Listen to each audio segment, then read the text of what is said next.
Izin bertanya Romo, saya orang Kristen. Bisa nggak Romo saya menikah dengan orang Katolik dan mengikuti calon saya yang sekarang umat Katolik? Apakah syarat-syaratnya Romo? Mohon dibalas Romo. Ini pertanyaan dari saudara kita MR Baldrix. Salve Baldrix dan saudara-saudari yang terkasih yang mendengarkan video saya ini. Nah, tentu saja kalau ada orang Kristen, Protestan masuk Katolik, maka yang harus dilakukan adalah dia wajib mengikuti yang namanya katekumenat atau masa mempelajari ajaran dan iman Katolik, dan umumnya adalah 1 tahun.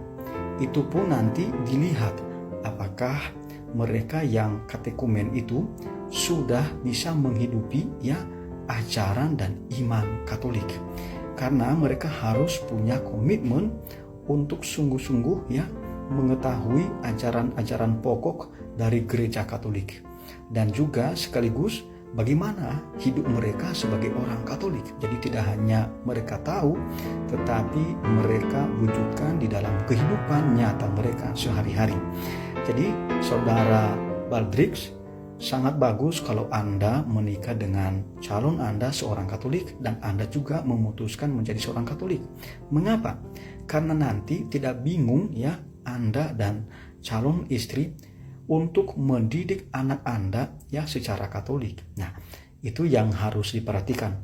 Maka kalau seandainya Anda sekarang sudah pacaran dengan gadis Katolik, maka baik kalau Anda datang ke pastor paroki di mana Anda tinggal, lalu mendaftarlah di sana untuk mengikuti katekumenat, masa di mana seseorang mempelajari atau diajari atau diberi katekese mengenai ajaran dan iman Katolik.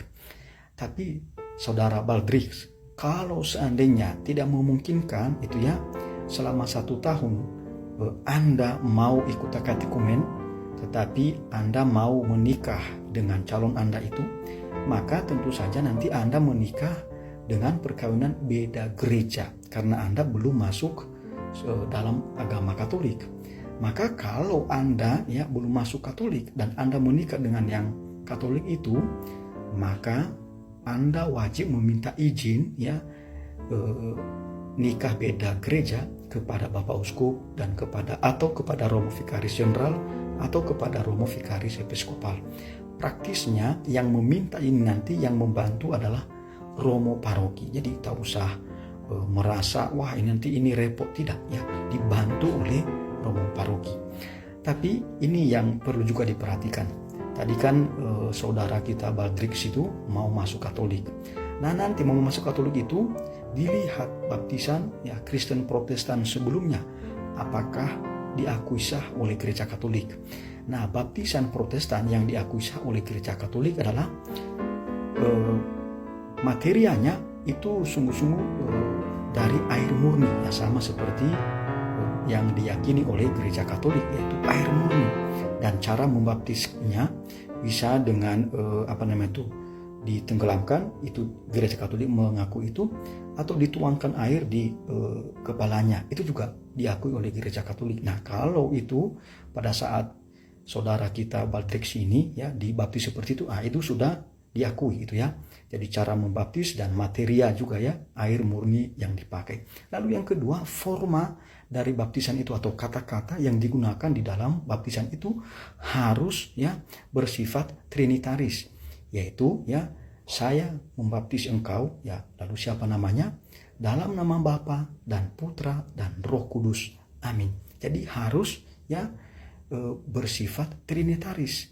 Jadi jangan bersifat oneness atau unitarian. Itu karena ada gereja-gereja yang tidak mengakui Allah Tritunggal. Nah, sementara gereja Katolik itu justru memiliki ajaran resmi berkaitan dengan Tritunggal Maha Kudus itu. Jadi kalau seandainya nanti Anda setelah dilihat forma dan materia baptisan Anda diakui oleh gereja Katolik, maka Anda hanya diterima secara publik di dalam gereja Katolik. Tentu saja nanti ada ritusnya ya.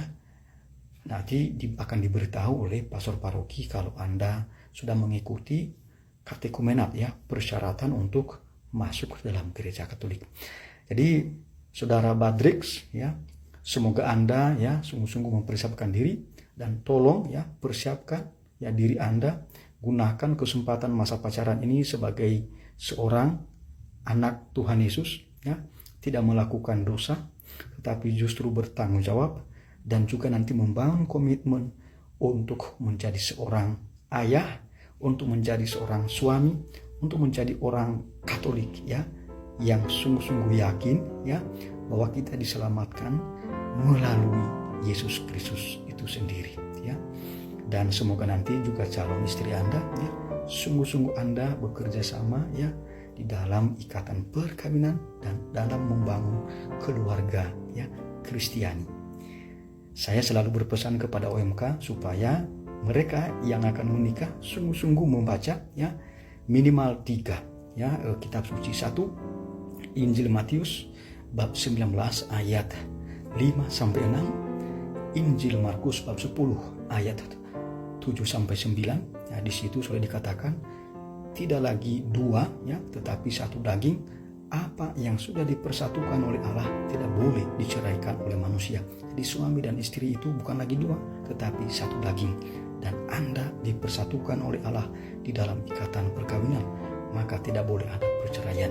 Lalu yang ketiga adalah Efesus bab 5 ayat 22-33, karena di situ dikatakan bahwa relasi suami dan istri seperti relasi Kristus dengan gerejanya. Apa pesannya? Pesannya adalah kesetiaan. Harus setia satu sama lain sampai maut memisahkan keduanya. Tuhan memberkati.